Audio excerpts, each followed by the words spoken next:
Y vamos a hacer una oración, por favor. Nuestro Padre Celestial, agradecemos nuevamente tu bondad en concedernos estar en esta reunión para adorarte y para ser redarguidos por tu palabra y enseñados por tu Espíritu Santo.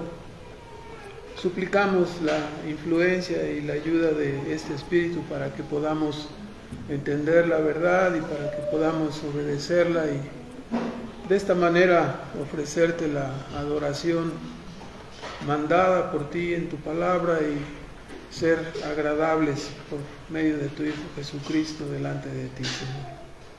Te bendecimos por ser nuestro Dios, nuestro Salvador, por perdonar nuestros pecados y seguimos, Señor, con nuestras manos clamando a ti y suplicando que tu gracia siga siendo derramada en nuestras vidas. Te bendecimos en el nombre de Cristo Jesús. Amén. Bueno, ya hemos considerado en los primeros estudios, la primera ocasión hemos visto que los privilegios se pierden. El primer estudio hicimos también una reseña histórica de los problemas y conflictos que atravesó esta iglesia, así como los liderazgos fallidos. Y ahora, en la providencia de Dios, hemos sido colocados en otro proceso de transición. Nuestro segundo estudio consistió de examinar las palabras que son usadas en el Nuevo Testamento para hablar de la asamblea, la palabra eclesía, que es usada en sentido local, en sentido genérico, institucional y en sentido escatológico. Y bueno, hemos platicado que aparece 115 veces esta palabra, de las cuales el 111 veces es usada para referirse a las asambleas del Nuevo Testamento y otras aplicaciones. 3 ocasiones es usada también para... Me estaba fallando mi memoria, pero ahorita a ver si me llega mi memoria, pero si no, que se queda con las ganas de escuchar la estadística. 3 veces para hablar de la Asamblea de Ciudadanos, lo que veíamos en el capítulo 19 de Hechos, y en una sola ocasión para hablar en el capítulo 7, el versículo 38 de Hechos, para referirse a la congregación que peregrinaba en el desierto en el Antiguo Testamento, llamada así congregación. La palabra usada también es eclesía o asamblea. Y la semana anterior comentamos acerca de las sociedades sacralistas, enfatizando que la iglesia es una institución nueva, hay un parteaguas en la venida de Cristo. No solamente es dejada las sombras y las figuras, la adoración a través de sacrificios, a través de los sacrificios que se ofrecían, las ceremonias, los lavamientos, y ahora el Cordero prefigurado por fin llegó, y ahora la adoración consiste de una adoración espiritual. Así la samaritana recibió con sorpresa, ¿no?, que no era tan importante el lugar donde se hacía la adoración, sino lo más importante era que se adorara a Dios en espíritu y en verdad. Esto es, la adoración que Dios recibe es una adoración espiritual, recibe la adoración de aquellas personas que espiritualmente han sido capacitados para adorar y servir a Dios, ¿verdad? No recibe la adoración de cualquier persona. El hombre natural no puede entender y no puede ofrecer la adoración que Dios demanda. Solamente aquellos que han nacido por el poder de Dios, que han nacido espiritualmente. O sea, esto era un choque brutal para los judíos. No empiecen a decir, les predicaba Cristo y el Bautista, no empiecen a decir que son linaje de Abraham, eso ya no importa. Lo que importa es que tú tengas un corazón nuevo, que tú tengas un corazón regenerado para poder ofrecer la adoración y que lo hagas en conformidad a la verdad, esto es, en conformidad al modelo de iglesia que ha sido definido en el Nuevo Testamento. Entonces, esto es el parteaguas que estamos viendo. La iglesia no es la continuación de la sociedad sacralista, ¿verdad? Es una institución nueva. ¿Sí? La sociedad sacralista, como comentábamos, era un corpus mixtum. Decíamos, ¿no?, que había revueltos en el pueblo de Israel. Eso explica tantas cosas que sucedieron en el Antiguo Testamento. ¿Cómo es el pueblo de Dios y hacen esto? Es que el pueblo de Dios no eran todos regenerados. Como dijimos, había de chile, de dulce y de manteca, ¿verdad? Y cual más de todos se rebelaba y Dios guardaba remanentes, ¿no? Iba guardando a su pueblo. Y en el Nuevo Testamento ya no es un corpus mixtum, ya no es una sociedad sacralista, es un corpus Christi. Las personas regeneradas, dice en su entrevista con Nicodemo, nuestro Señor Jesucristo dice que necesitamos ser regenerados para poder entrar en el reino de Dios, para ser parte del reino de Dios. Necesitamos ser engendrados, no de carne, ni de sangre, ni de voluntad de varón, sino de Dios. Es extraño, ¿no?, que estando todas estas cosas y siendo tan fácticas como están ahí en el Nuevo Testamento, las personas sigan pensando que ellos pueden dar el paso, dar la decisión, cambiar su corazón cuando ellos decidan, cuando la Biblia nos dice que para los hombres es imposible, que solamente es a través del milagro de la regeneración que un hombre puede cambiar su corazón caído en un corazón renovado que puede adorar a Dios, y solamente siguiendo el modelo del Nuevo Testamento puede adorar conforme a la verdad en las asambleas. Vamos ahí avanzando y mira, aquí lo traía y yo buscándolo en otras partes, pero ahí estaba, ya demasiado tarde. Entonces, el día de hoy vamos a tratar de explicar un poquito acerca del concepto de la Iglesia universal e invisible. Este es un concepto que no es bíblico, ¿no? Ya lo hemos estado estableciendo a través de ver los usos de la palabra eclesía. Y hay que definir, ¿no?, lo que es la iglesia. Estaba tratando de hacerlo en esta breve introducción. Vea usted los pasajes en el Evangelio de Juan, en el capítulo 1. O sea, por ejemplo, cuando en el Antiguo Testamento decían vamos a adorar a Jehová, convocaban a una gran asamblea. Sabemos que tenían un coro excepcional, ¿no?, con cientos de personas en un lado y cientos de personas en otro lado contestando los coros y con instrumentos musicales. Algo maravilloso, ¿no? Una asamblea festiva de muchos miles de personas, ¿no? Entonces, ahora en el Nuevo Testamento vamos a ver que esta asamblea, esta iglesia, desde un principio tenemos que entenderlo, ¿verdad? La asamblea es el cuerpo de Cristo, el cuerpo de Cristo. Cristo es la cabeza, y los creyentes somos su cuerpo. Esta asamblea nos dice en Juan, en el capítulo 1, en el versículo 11, cuando dice a los suyos vino, a los israelitas, pero estos no le recibieron. Y luego dice, a los que le recibieron, a los que creen en su nombre, les dio autoridad o potestad de ser hechos hijos de Dios.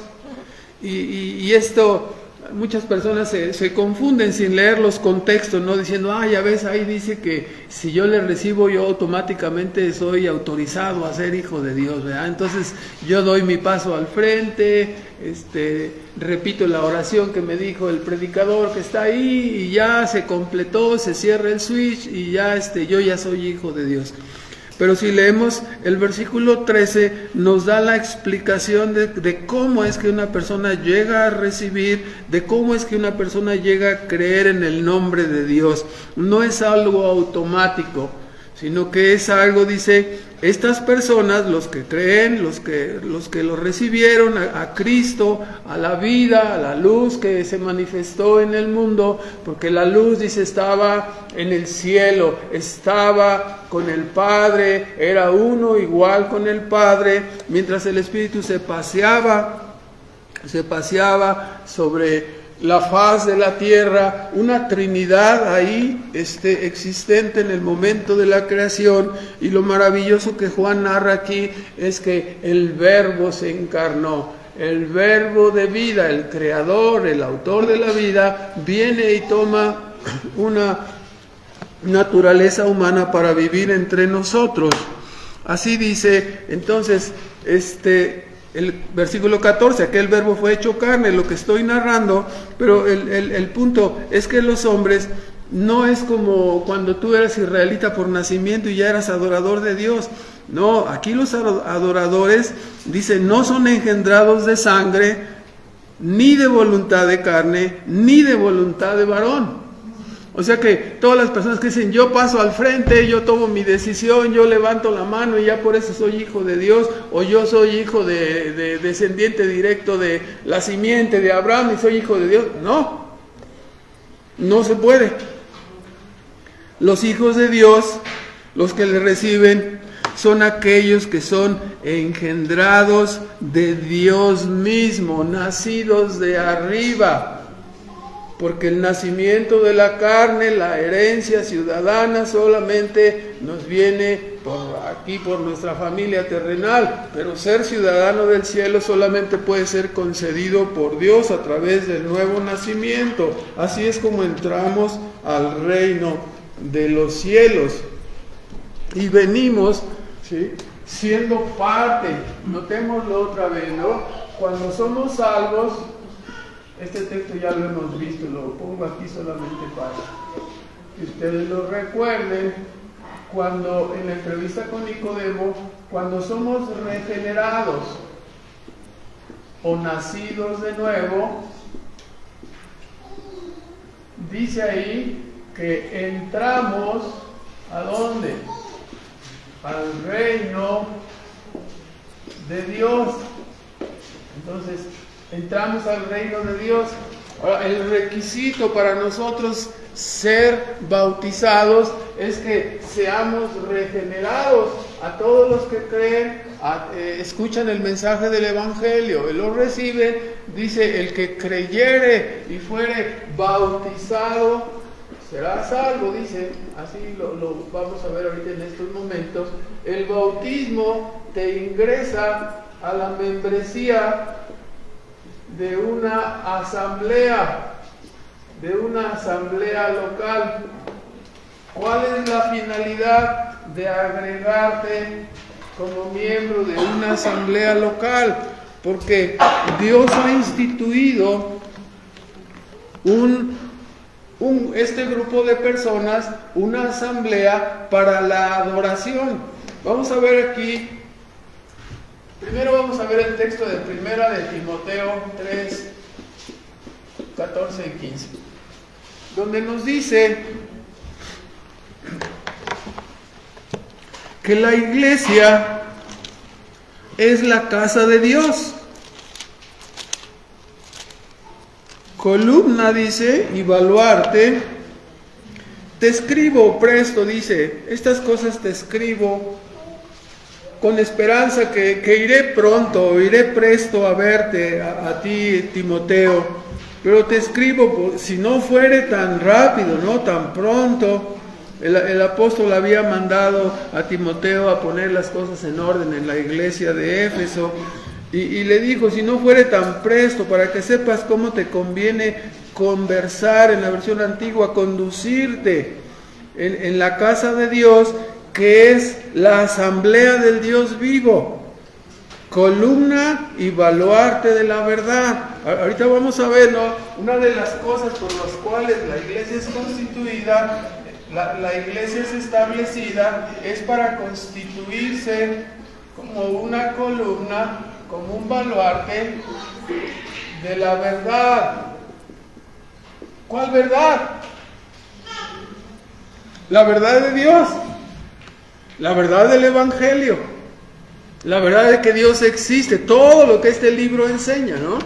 Ahora, la iglesia no solamente se reúne como esa asamblea para hacer la columna y baluarte de la verdad, pero nos dice ahí Efesios 2,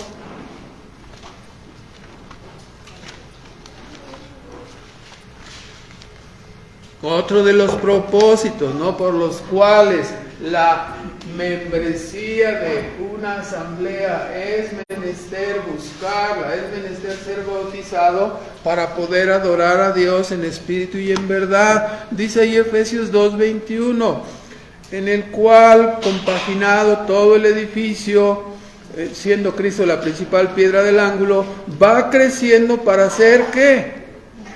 Un templo, ¿sí? La membresía de la asamblea forma con sus miembros, ¿qué cosa? Un templo. ¿Y para qué se usa ese templo? Dice, en el cual vosotros sois también edificados para morada de Dios en espíritu. O sea que este templo, formado por los miembros de una asamblea, por los miembros de una eclesía, se constituye para en cada reunión ser el receptáculo ¿de quién? De Dios, el Espíritu Santo. Entonces, así es como llevamos a cabo la adoración. Cuando nosotros llevamos a cabo la adoración, comenzamos con una oración de invocación. Así hacemos, ¿no? Le decimos a Dios, aquí estamos reunidos en asamblea. Tu cuerpo está aquí, ¿no? Entonces te pedimos que vengas con nosotros, ¿verdad? Entonces, entendemos como Dios ha prometido y cumple todas sus promesas que Él viene. ¿Sí? Entonces cuando Él viene, nosotros le cantamos a Dios himnos y salmos, le adoramos, le bendecimos. Entonces, después leemos la palabra y todos estamos así, escuchando ¿qué? La palabra de Dios. Recuerdo que algunos de nuestros hermanos que en su lectura decían, esto es palabra de Dios. Me parecía a mí como un ritual medio católico, pero bueno, ¿qué estamos leyendo? La palabra de Dios. Dios nos está ¿qué? Hablando, ¿verdad? Entonces volvemos a cantar de gozo y de alegría, dándole gracias, siendo agradecidos y manifestándole a Dios nuestro agradecimiento y nuestro amor por venir a nuestra reunión, por hablarnos su verdad a nosotros, su iglesia, ¿no? Entonces, después oramos y le pedimos, ¿qué le pedimos cuando va a venir la predicación? Señor, háblanos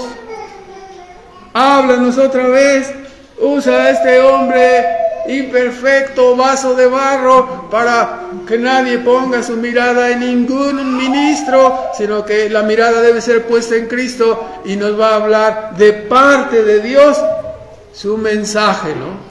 Entonces estamos atentos a lo que Dios nos va a decir. Cuando termina la predicación, oramos, agradecemos a Dios, le volvemos a cantar, le decimos muchas gracias, porque por venir a la adoración con tu iglesia, por venir a morar, ¿sí?, con nosotros. Por eso traemos aquí una canasta llena de piedras, por si alguien se pone de chistoso a jugar, le vamos a tirar una pedrada para que se ponga serio. para que se ponga atento, porque estamos adorando a Dios, ¿no? Si se hace un relajo, nuestras hermanas que traen a sus niños chiquitos ya lo saben. Si empieza el niño a berrear, a gritar y a distraer a todos y no podemos entender el mensaje que se nos está dando, ¿de parte de quién es el mensaje? De parte de Dios. Entonces la hermana se para y se saca y le da 3 o 4 y se lo vuelve a traer, y si sigue se le vuelve a dar otros 5 si quiere, o 10, los que quiera, los que esté acostumbrado, ¿no? Por eso no debemos permitir ni el desorden ni el relajo, porque estamos ante la presencia de Dios, ¿no? Entonces, ¿estamos qué? Adorando a Dios. No importa. Cuando Dios entregó su ley, dice que estaban tan espantados cuando la palabra les hablaba, cuando el verbo les hablaba, decían, alejémonos nosotros, que hable mejor con Moisés, porque si sigue hablando, nosotros vamos a morir aquí todos, porque es Dios hablándonos. Entonces, las aplicaciones muchas veces prácticas cuando hablamos en ese sentido es, bueno, cuando tú no vienes al culto, ¿qué pasa? No, es que me fui con mi mamá y fui con mi madrina y no sé a dónde más fui, salí a comprar unos chuchulucos, que no sé qué es eso, pero bueno, salí y ya está. ¿Y qué pasó? Pues no, ya llegué tarde y ya no pude ir. No te preocupes. Dejaste ahí plantado a Dios, ¿no? O sea, Dios sí vino, Dios cumple sus promesas, Dios cumple su palabra, pero su templo, resulta que si dibujamos, ¿no?, figurativamente el templo y ponemos las piedras vivas y viene aquí la morada de Dios, resulta que su templo no está completo, ¿no? Porque se salió aquí uno, otro se fue con su comadre, se salió con su compadre y al final, donde 2 o 3 están, ahí está Dios, ¿no? Pero el compromiso de la iglesia, ¿cuál es? Tiene que estar allí. No hay ninguna cosa más importante que Dios. Hermanos, no hay ninguna cosa más importante que el Evangelio, que la salvación. Cristo dejó su trono de gloria y vino a este mundo. La vida se nos apareció, la vida se nos manifestó. El Creador de los cielos y la tierra viene a este mundo, dejando su trono de gloria, y nosotros no podemos venir a la reunión de adoración de nuestro Dios, el que sustenta nuestras almas, el que nos da la vida, el que nos da el alimento. ¿Qué es más importante que eso? ¿Qué otra cosa puede anteponerse a ese interés? No, yo puedo hacer mis cosas, yo soy autónomo y libre y hago lo que yo quiero. Les decía a los hermanos, muchos se acostumbran a vivir así, especialmente los jóvenes, no saben lo que están diciendo, no saben lo que están haciendo.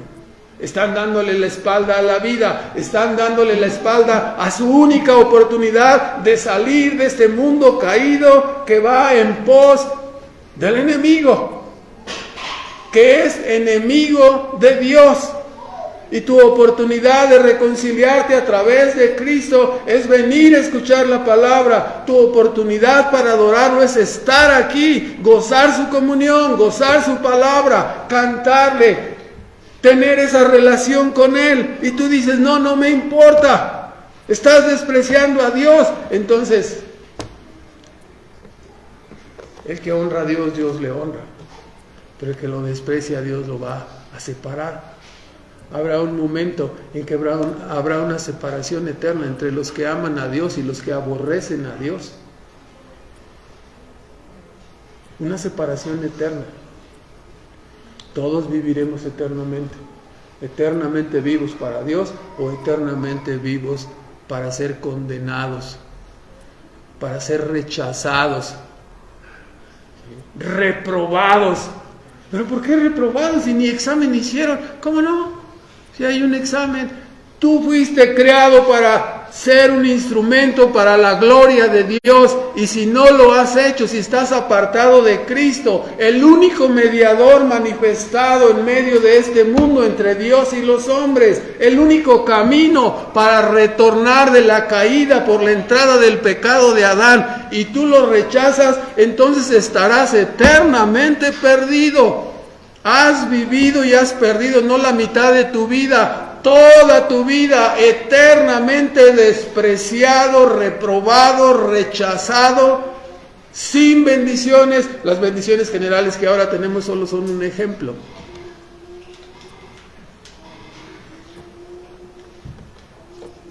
Entonces, cuando venimos a adorar a Dios, le reconocemos. El mundo anda según sus caminos, siguiendo la corriente de este mundo, según el diablo, según Satanás. Es una esclavitud. Las personas están ahí. Yo prefiero, en lugar de ir a la iglesia, a mí me gusta más ir al cine, dicen. No, yo prefiero ir al teatro. En el tiempo de Spurgeon el problema era el teatro, ¿no? Se iban al teatro y era una tragedia ahí. Hoy se van al cine y se van en la mañana, mediodía y en la tarde y en la noche y se quieren pasar todo el día ahí en el cine, se atascan de palomitas y de rancheritas y quién sabe qué más y su Coca-Cola familiar ahí, según muy contentos, ¿no? Dándole vuelo a su vida de rechazo y de aborrecimiento de Dios. Imagínate que tú compras una guitarra y llegan las personas que no saben para lo que es una guitarra y dicen, ay, mira, aquí está la guitarra y ahí está el comal, vamos a hacer unas quesadillas, ¿cómo no? Y agarran la guitarra y se ponen ahí la leña y para eso es la guitarra, ¿verdad?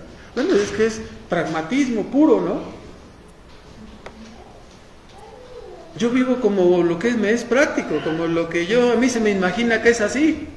Yo siento, dicen algunos, que yo nací para jugar, yo nací para andar en bicicleta, yo nací para andar en patín, yo nací para comer, dicen otros, y están así, ¿no? Y cada quien tiene su estilo de vida, ¿no? Dice, no, yo pienso que la vida es así. ¿Y esto qué? ¿Sabe qué es esto? Es la verdad. La verdad, un concepto. La verdad. ¿Y quién dio esta verdad? ¿Quién establece los conceptos de esta verdad? El Creador. El que hizo todos los animalitos, el que hizo todos los árboles frutales, las verduras, los pollos, la carne de cerdo, todo. El que hizo todo eso, ¿no? Y Él estableció sus normas y sus leyes. Y no las va a cambiar en atención a ti. Son normas absolutas y fijas a través de las cuales Él va a juzgar la vida de los seres humanos. Entonces, si es importante vivir de una manera o vivir de otra, ¿verdad? Los hombres que hemos sido sacados de la corriente del mundo y traídos a la membresía de una iglesia, sabemos y estamos conscientes de que formamos el templo de Dios. Comenzamos a cantar, comenzamos a adorarle a Él. Se nos empieza a hablar de la palabra y comenzamos a escucharle a Él. El predicador no solo declara la palabra taladra tus entrañas igualmente, taladra tu mente igualmente que cuando tú la estás escuchando. Dios me habla, ¿cómo no lo voy a escuchar? ¿Cómo no lo voy a atender? ¿Cómo voy a menospreciáis la iglesia de Dios? Es la columna y el baluarte de ¿qué, hermanos? De la verdad, es el templo donde Dios viene a hacer morada con nosotros. No, ustedes adoran así, pero nosotros tenemos a nuestro Cristo Rey, a nuestra cruz de no sé dónde, y el Cristo negro, y el blanco, y el amarillo, y póngale el color que usted quiera. La Virgen, póngale el uniforme que usted quiera. Ídolos. Tienen ojos y no ven, tienen pies y no caminan, no pueden hacer absolutamente nada por nadie. No, es que yo sigo a tal líder de opinión y yo sigo a tal líder de YouTube. ¿A quién hay que seguir? ¿A quién hay que mirar? ¿Quién descendió del cielo para que creyéramos en Él? ¿Quién es el único mediador entre Dios y los hombres? Es Cristo. ¿Dónde se le adora? ¿Dónde se habla de Él? ¿Dónde puedo tener comunión con Él? En la reunión de la iglesia. Aquí es el templo donde se le adora. Aquí se declara su palabra. Aquí se le exalta a Él. Por nada del mundo perderíamos, ¿qué? ¿Una reunión donde está Dios? No, estoy ocupado. Ah, sí, no me digas que estás ocupado.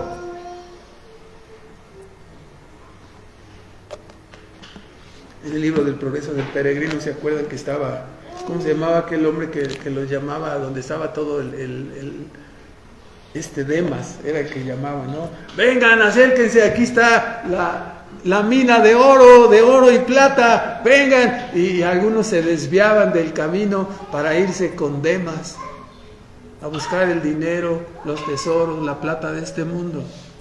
¿En menosprecio de qué? En menosprecio de la adoración de Dios, en menosprecio de la comunión con Dios, en menosprecio de la iglesia de Dios. Qué terrible, ¿no? Cambiamos a Dios por dinero. Él es el que nos da la vida, el que nos da todo. Hermanos, la iglesia es el templo, el lugar donde adoramos a Dios, el lugar donde recibimos su verdad para ser edificados, para crecer en la semejanza, en la imagen perfecta del adorador en quien Dios se complace. ¿Quién es ese adorador? Es Cristo. Y nosotros hemos sido regenerados para ser reconstruidos. ¿Qué reconstruyes, hermano? Reconstruyes una humanidad caída, reconstruyes una mente entenebrecida, reconstruyes un corazón perverso, reconstruyes una voluntad floja hasta forjarla en la imagen asombrosa de Cristo para ser un adorador. Porque Dios quiere ser adorado por sus criaturas. Y la iglesia ha sido edificada para ello, para ser el templo. Y cada miembro de la iglesia compone este templo donde Dios viene a ser morada. No hay privilegio más alto aquí en este mundo, ningún otro privilegio. No importa cuánto le paguen y cuánto le den. No hay otro privilegio más grande. Eso lo vamos a ver mucho más en la eternidad. Ahora lo podemos apreciar desde este momento, desde este tiempo. Dice Primera de Pedro 2, por favor, que este templo, haciendo la ilustración, el apóstol Pedro dice que nosotros, Primera de Pedro 2, allegándonos 2:4 a Él, piedra viva, Cristo, reprobada de los hombres, empero para Dios elegida, preciosa, perfecta. Versículo 5, nosotros también, dice, como piedras vivas. ¿Qué se construye con las piedras? ¿Qué se construyó en el antiguo tiempo con las piedras? ¿No fue un templo que era la morada de Dios? Ahora nosotros, dice, somos como piedras vivas, edificados como una casa espiritual, un sacerdocio santo para ofrecer sacrificios espirituales, la adoración agradable a Dios por medio del mediador que Él ha señalado, ¿no? Por medio de Jesucristo. Entonces, ese es el principal punto para nosotros, para venir a formar parte de la membresía de una iglesia. En Efesios, en el libro de Efesios,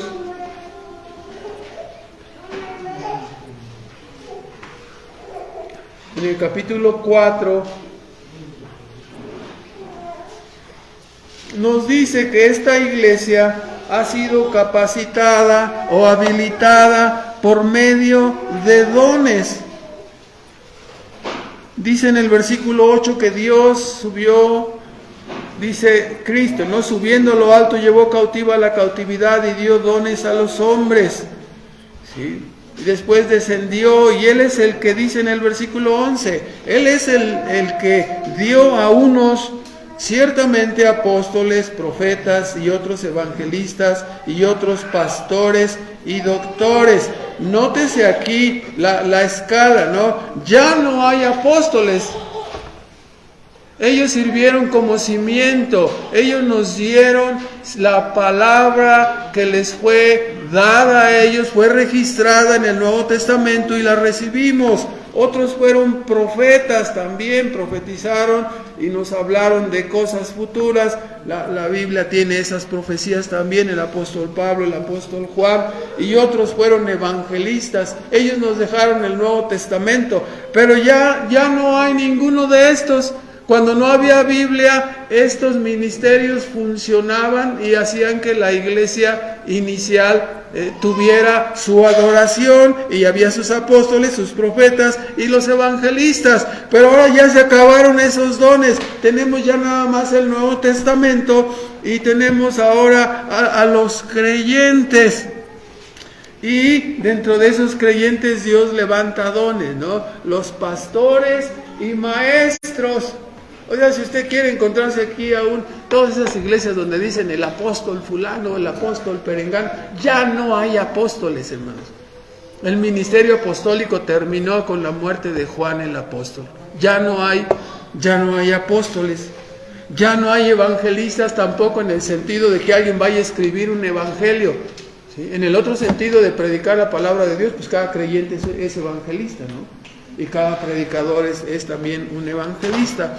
Ahora, entonces Dios da esos dones dentro de la iglesia, y esos dones son, ¿sí? Por eso estamos usando la predicación, para la perfección de los santos, para la obra del ministerio, para edificar el cuerpo de Cristo, hasta que cada uno de nosotros, o sea, Dios nos salva y nos introduce en un proceso de santificación, ¿sí? Somos parte de ese templo donde viene a morar, y Dios va trabajando a través del ministerio de la palabra establecido en una iglesia, para que cada uno de sus hijos vaya convirtiéndose desde un bebé hasta un niño fuerte, un joven vigoroso, hasta un creyente maduro, firme, estable. ¿Me explico? Ese es el propósito de la enseñanza y la predicación, que cada uno de nosotros crezcamos en la semejanza de nuestro Señor Jesucristo. Y de esta manera el ministerio se va desarrollando, y la finalidad, dice versículo 14. ¿Sí? Hermanos, este tema lo hemos tocado muchas veces en otras ocasiones. Que ya no seamos niños fluctuantes, llevados por doquiera de todo viento de doctrina, que no sabemos cuál es la doctrina buena, que no sabemos cuál es la confesión de fe buena. Es que ¿quién tendrá la verdad? ¿Los pentecosteses o acá los testigos de Jehová? Y hay personas que andan en la luna y no saben, ¿verdad? No saben cuál es la verdad. Ellos piensan que puede haber hasta verdad en el catolicismo, ¿no? Adorando ídolos y adorando vírgenes y todo eso. ¿Sí? No, hermanos, no. La iglesia es columna y baluarte de la verdad. La enseñanza de la Escritura es crucial para ello. Y nosotros, como hijos de Dios, debemos de dejar de ser niños inmaduros. Tenemos que tener una relación viva con la palabra, una relación viva con Dios a través de la adoración, siendo responsables. Si no, nuestras iglesias nunca van a estar estables, nunca van a estar firmes. ¿Sí? Imagínense usted, vamos a establecer una iglesia, hermano, en un kinder. ¿Qué va a pasar con el kinder? ¿Está lleno de qué? De niños maduros, ¿sí? Ya listos para encomendarles una responsabilidad, listos para un trabajo. No, ¿qué son? Niños, tienen que ser enseñados. Hermanos, tenemos que tomar en serio nuestra relación con Dios, nuestra relación con Cristo, nuestra relación con la palabra, para que nosotros seamos forjados como personas maduras. ¿Sí? Y que podamos ser obreros que puedan ayudar y llevar a otros a los pies de Cristo. Que la iglesia pueda ser usada para no solamente estar fortalecida interiormente, pero ser capaz de enviar misioneros y edificar, ¿qué, hermanos? Otras asambleas. Todo eso se logra a través del ministerio de la palabra, en la adoración de la iglesia, que es el templo donde está la membresía, y vamos creciendo en madurez, en la semejanza, hasta que ya no nos vamos a enojar cuando alguien los salude. Y yo siempre pongo este ejemplo, ¿no? Y te dejan así, sí, así, ¿sabes de qué ropa le digo yo así? Y te dejan con la mano estirada, no se han de ver fijados, ¡ay, no me saludó! Te fijaste cómo abrazó a todos, pero a mí ni siquiera me hizo así.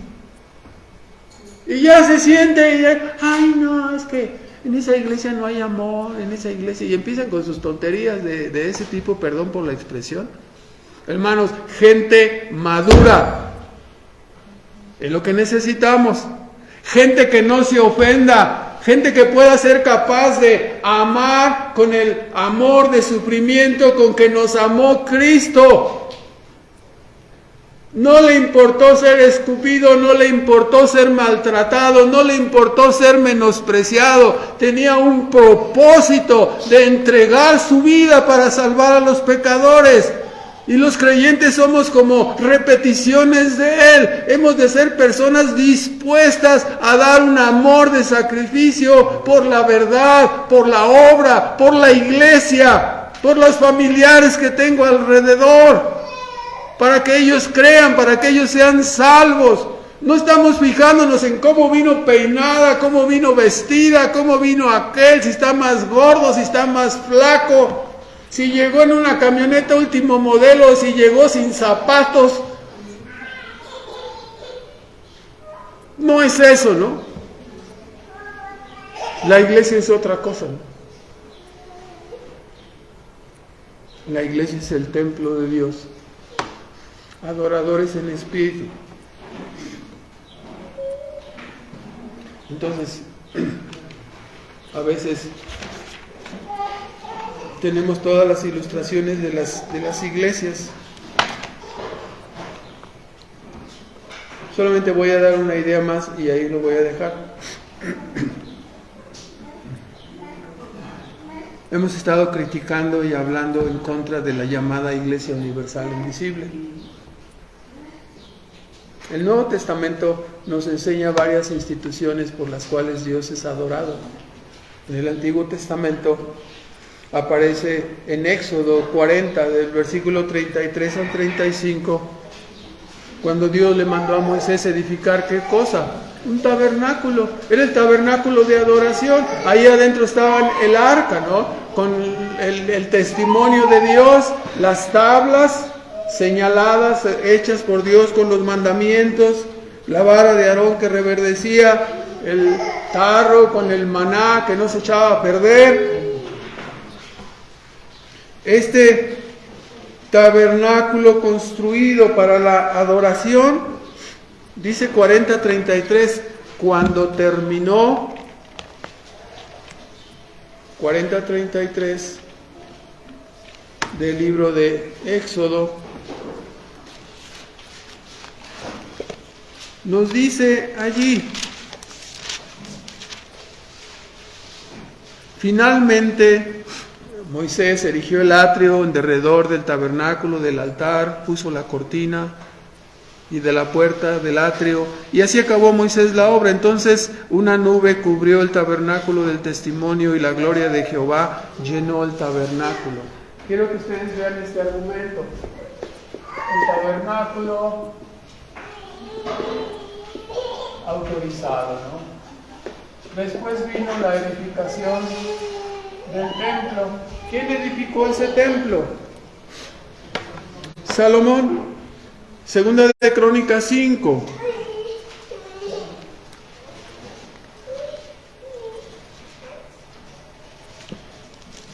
en el versículo, segunda de Crónicas 5,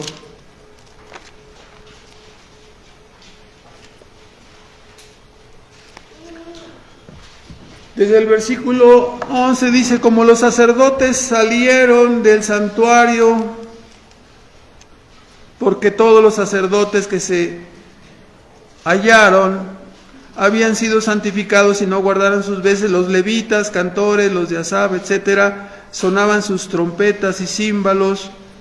Y dice ahí, desde el versículo 13, en la mitad, sonaban sus címbalos e instrumentos de música cuando alababan a Jehová, diciendo: porque es bueno, porque su misericordia es para siempre. ¿Qué sucedió? La casa se llenó entonces de una nube. ¿La casa de quién? La casa de Jehová, que era el templo. O sea, el templo y el tabernáculo son autorizados. Después viene en el Nuevo Testamento el establecimiento en Hechos 2 de la primera iglesia. La iglesia que Jesús edificó recibe su autorización y es llena, como nosotros sabemos, Hechos 2.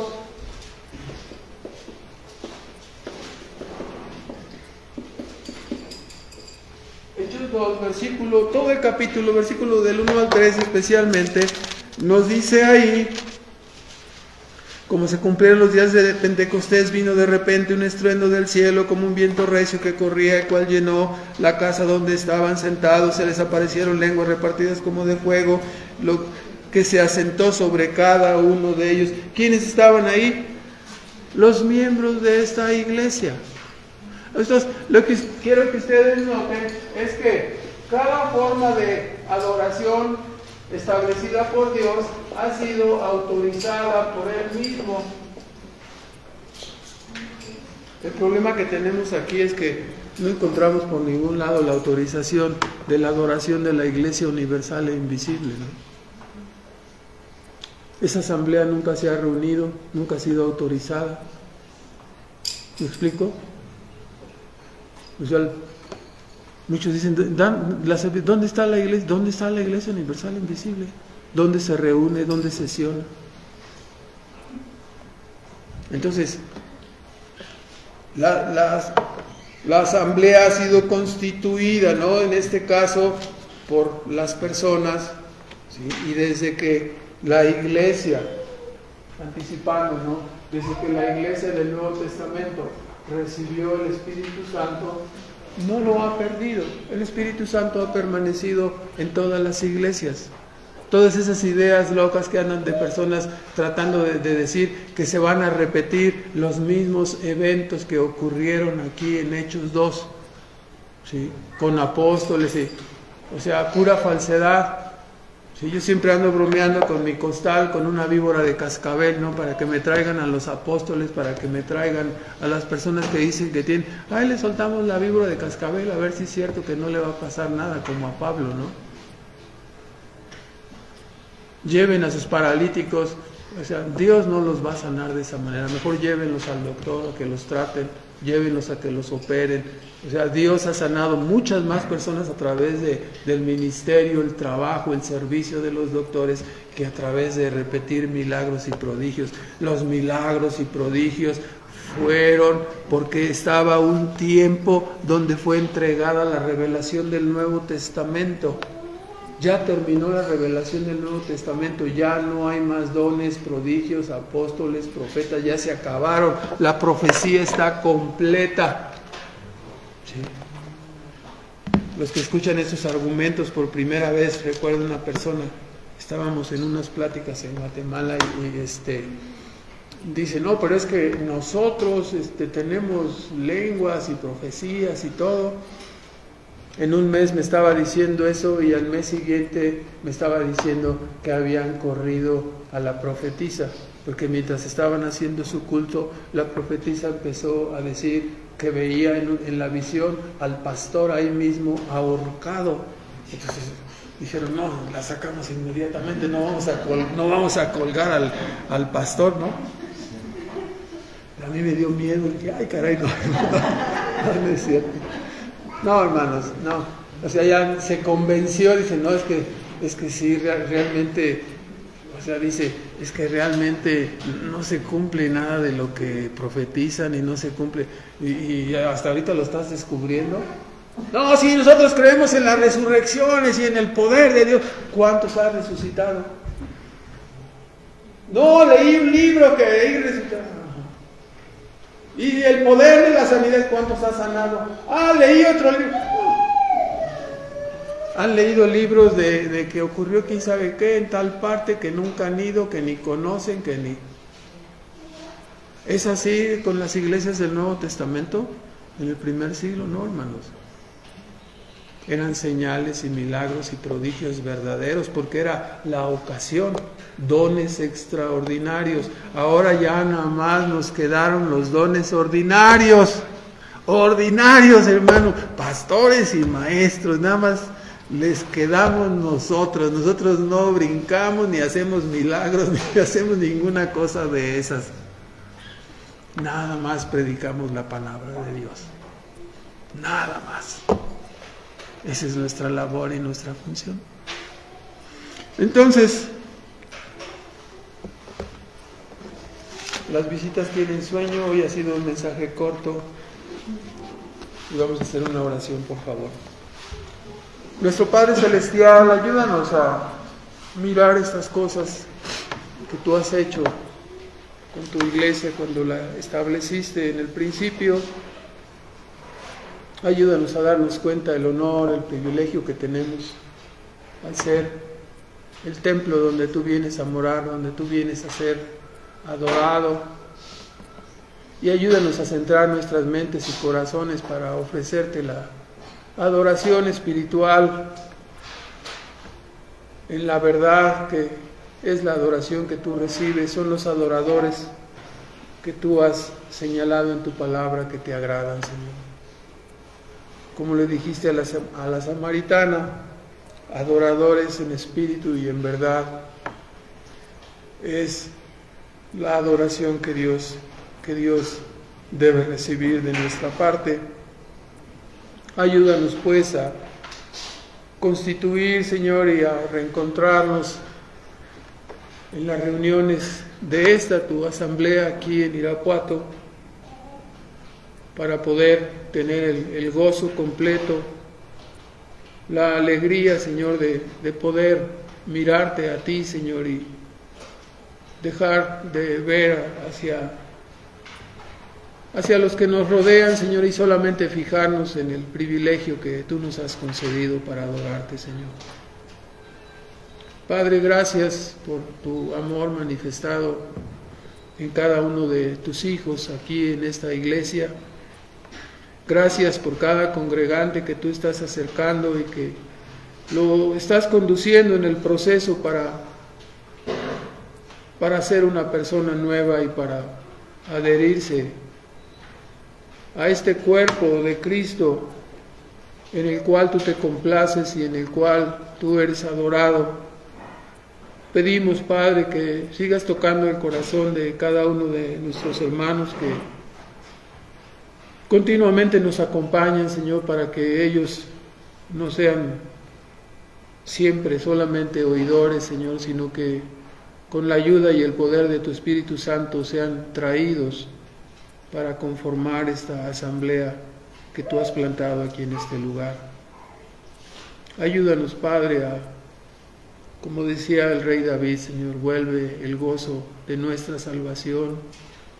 Ayúdanos a mirar el honor y el privilegio que tenemos y ayúdanos a mirar de frente la vida, Señor, para poder usarla para adorarte y para servirte, Señor. Ayúdanos a no malgastar nuestra vida y nuestro tiempo, sino a servirte como tú deseas, Señor, aquí en el núcleo de tu iglesia, Señor. Pedimos, Padre, que tú bendigas tu palabra y rogamos que tu bendición sea sobre cada uno de tus hijos y cada uno de los que están buscando tu camino, Señor. Te amamos, Señor, te bendecimos y te damos las gracias en el nombre de Cristo Jesús. Amén.